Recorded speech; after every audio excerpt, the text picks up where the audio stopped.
You are listening to HOA Rejected. Here is the part nobody warned me about. Jennifer Collins is standing 3 feet from me on the sidewalk outside my townhouse, waving a stack of papers in one hand and snapping her disposable gloves with the other. You have 48 hours to submit your dog to the DNA registry, or I am filing a formal violation with the board, she says, and her voice is loud enough that I see curtains move in the window across the street. I work in compliance for a living, so I know what a shakedown looks like, and this is a shakedown. I moved to Copper Canyon, a gated community in Phoenix, Arizona, 6 months ago because I wanted a quiet neighborhood and a fresh start after my divorce, and now the HOA president is accusing me of not registering my pet in the DNA program, even though I have never seen a notice about any DNA program in my life. The stakes are real. I am trying to keep custody and stability for my daughter when she visits every other weekend, and the last thing I need is a legal fight over my dog. Jennifer holds up her phone and takes a photo of me and my dog, and I feel my stomach drop. This is not a warning. This is a hunt. I ask her what she is talking about, and she pulls out a printed email with a highlighted paragraph. Someone posted on the community portal yesterday, describing a dog that matches yours leaving waste on the greenbelt, and we have procedures for a reason, she says. The portal is full of pet complaints in this neighborhood, half of them anonymous, half of them wild accusations with no proof. I tell her I have never missed a pickup, and she cuts me off. I am documenting everything, she says, and she taps her clipboard twice.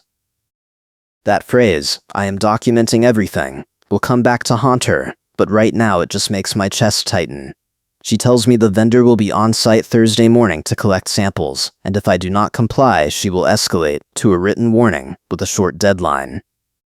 I asked to see the original complaint, and she says it was submitted anonymously through the portal.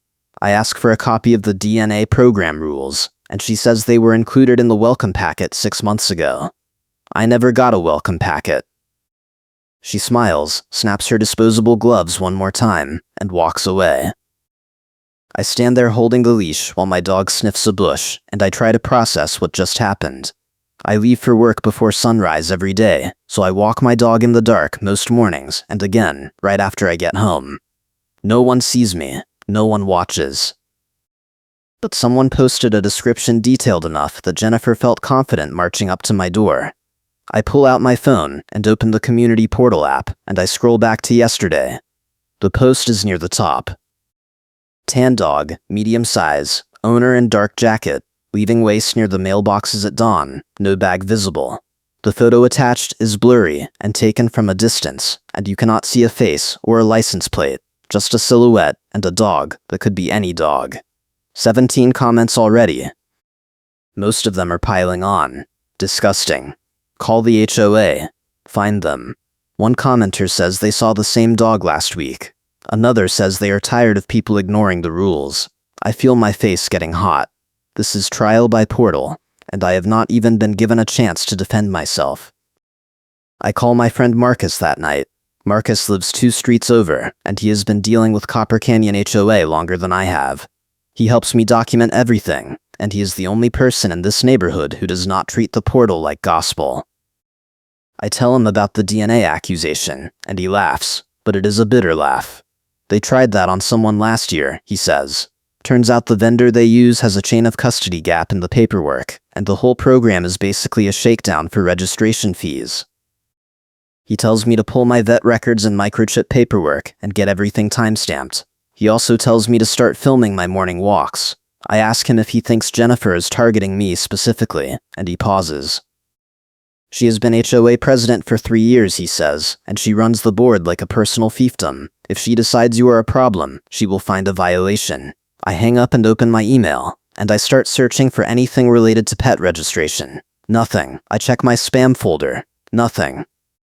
I check the file cabinet, where I keep all my HOA correspondence. Nothing. Either the welcome packet never arrived, or it never existed. Thursday morning, I am standing in the parking lot at 6:45 with my dog when a white van pulls up. The side of the van says K9 DNA Solutions in blue letters, and a man in a polo shirt gets out carrying a tackle box and a clipboard. Jennifer is already there, wearing her rose-pink blazer and a fresh pair of disposable gloves. She waves me over. "This will only take a minute," she says, and her tone is cheerful, like we are all friends here. The vendor asks for my name and my address, and I give it to him.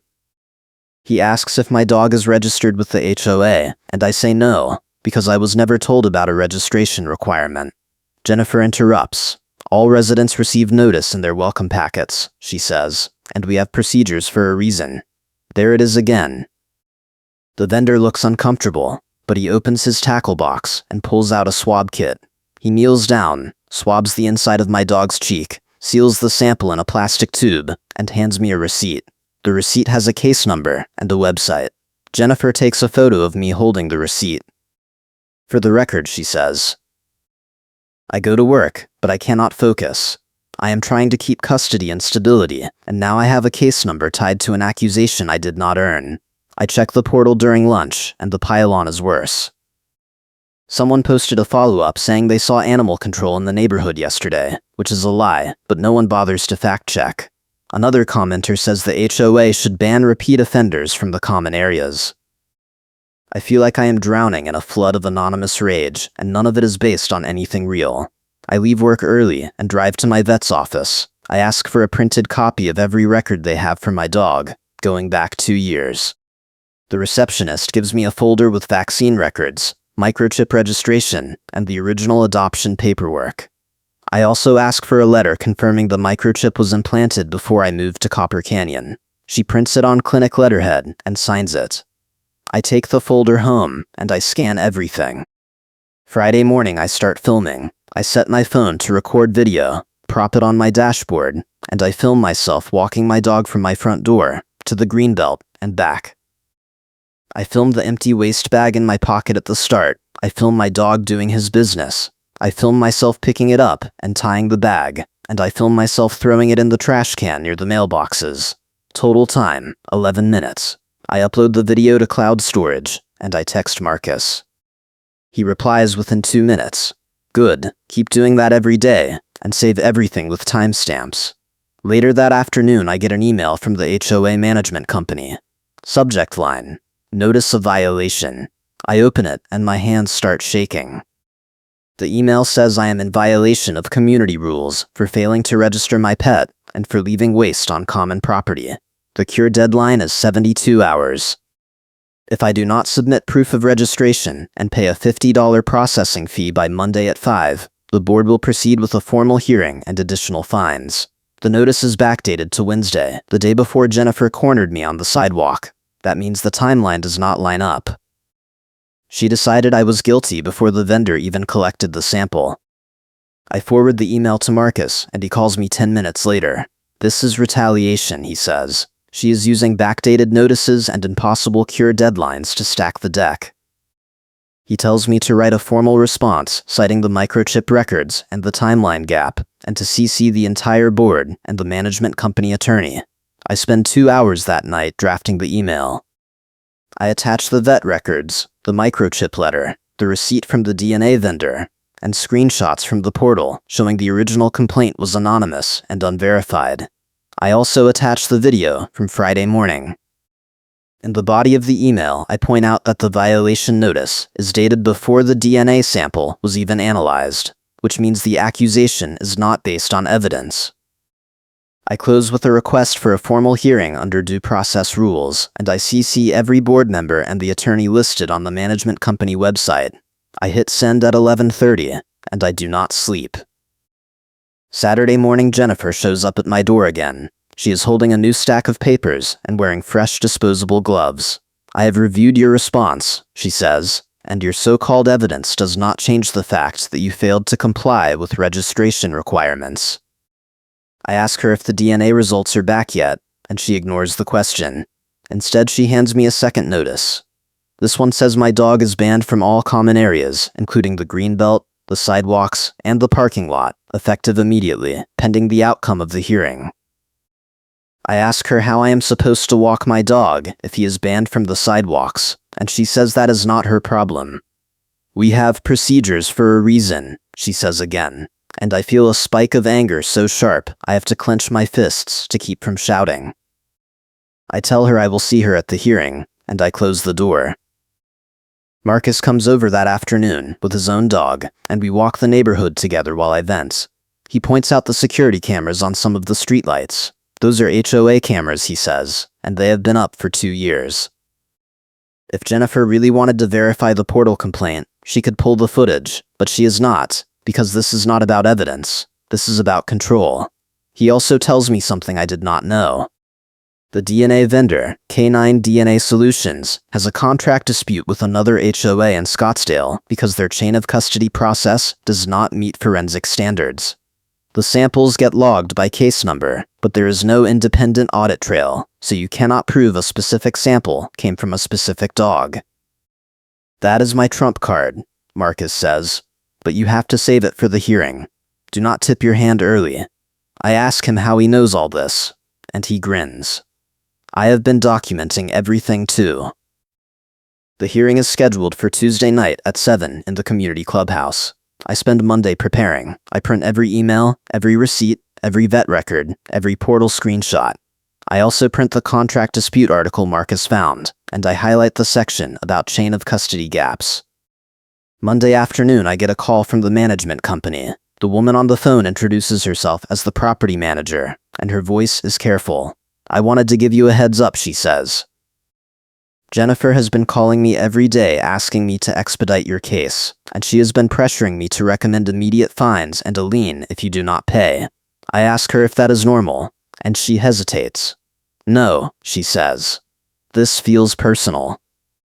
She tells me she has seen the email chain I forwarded, and she thinks I have a strong case, but Jennifer controls 3 of the 5 board votes, so the outcome is not guaranteed. She also tells me something that makes my stomach turn. Jennifer submitted a second anonymous portal complaint over the weekend, this one claiming my dog was seen off-leash near the playground. That is a lie. My dog has never been off-leash in this neighborhood. The manager says she cannot prove Jennifer wrote the complaint, but the timing is suspicious. I thank her, and I hang up, and I add the phone call to my notes. Tuesday night, I walk into the clubhouse at 6:50. The room is set up like a small courtroom, with a long table at the front for the board and rows of chairs for residents. Jennifer is already seated at the center of the table, wearing her rose-pink blazer and a fresh pair of disposable gloves. The other 4 board members are sitting on either side of her, and they all look uncomfortable. Marcus is sitting in the second row, and he gives me a nod. I take a seat in the front row, and I set my folder on the chair next to me. At 7 exactly, Jennifer calls the meeting to order. She reads the violation notice out loud, and she adds editorial comments. This is a clear case of a resident ignoring community standards, she says, and we have procedures for a reason. I am given 5 minutes to present my defense. I stand up, and I start with the timeline.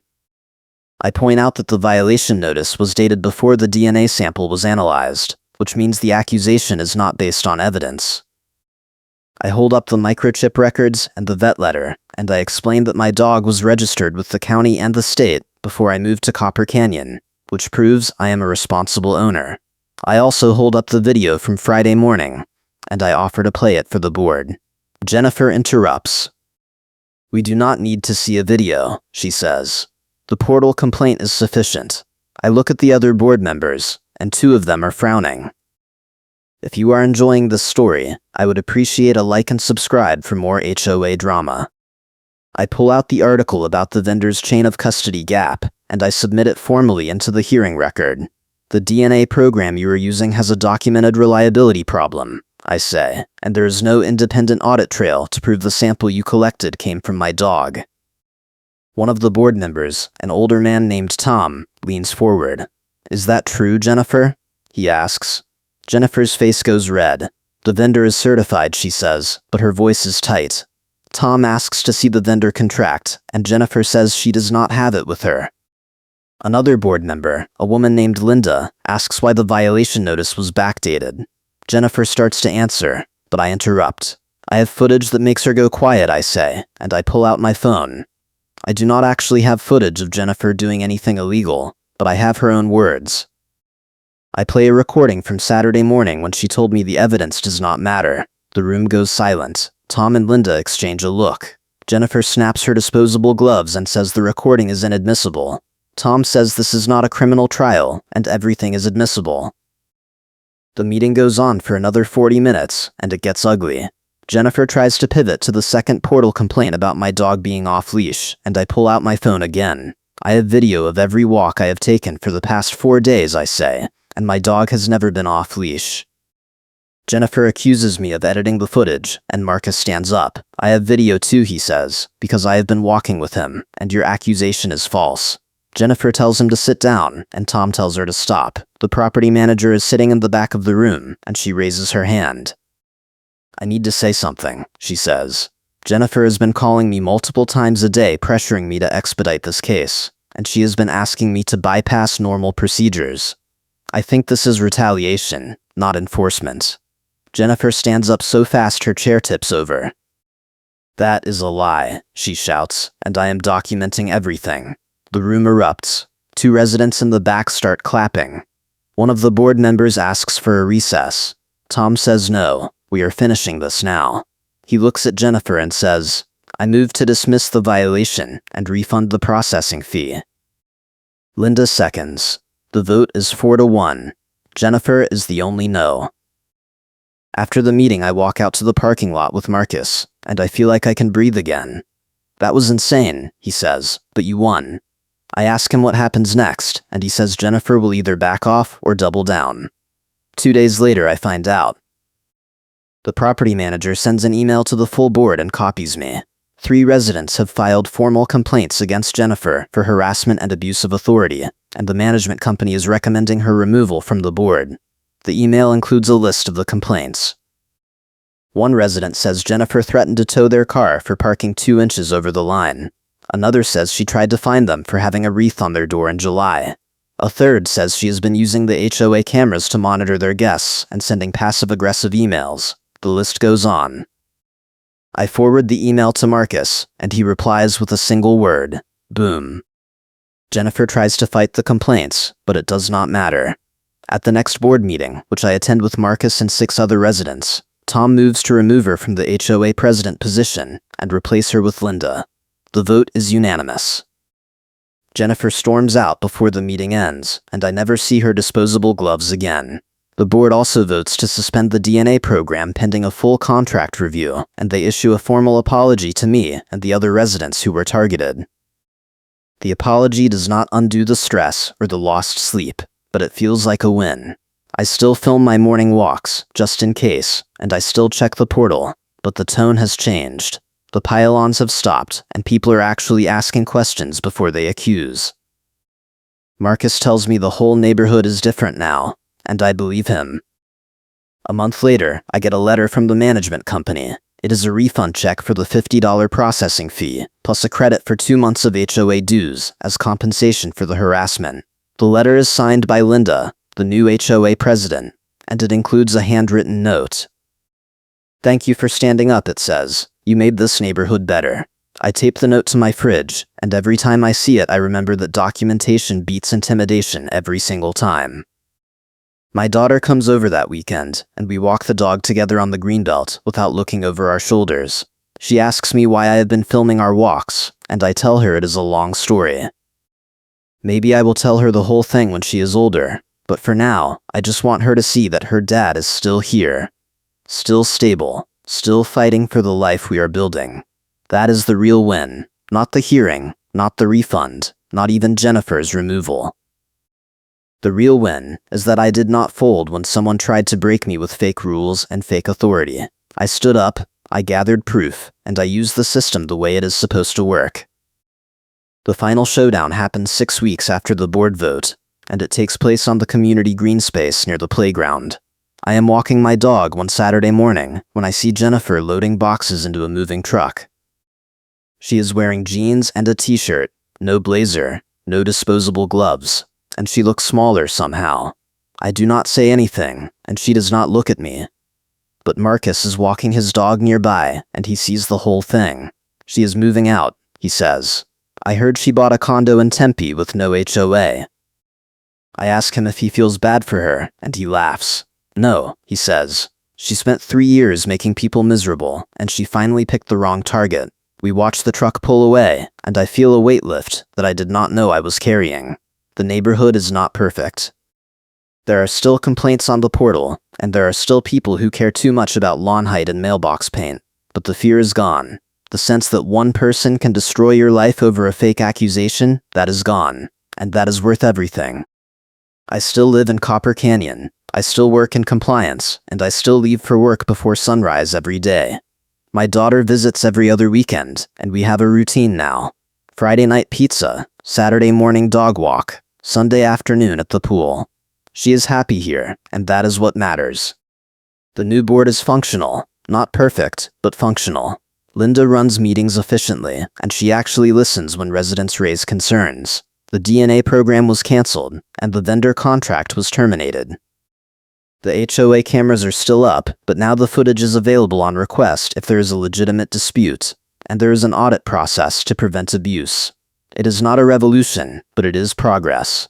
Marcus and I still walk our dogs together most mornings, and we have a running joke. Every time we pass the mailboxes, he says, "Are you documenting everything?" And I say, "Always." It is funny now, but it was not funny 6 months ago. 6 months ago, I was terrified that a fake accusation and a power-hungry board president were going to cost me my stability, my custody, my fresh start.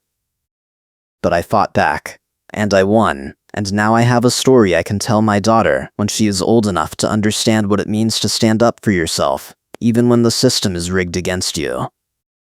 The outcome was exactly what it needed to be. Jennifer Collins was removed from the HOA board after multiple complaints, and the neighborhood is better for it.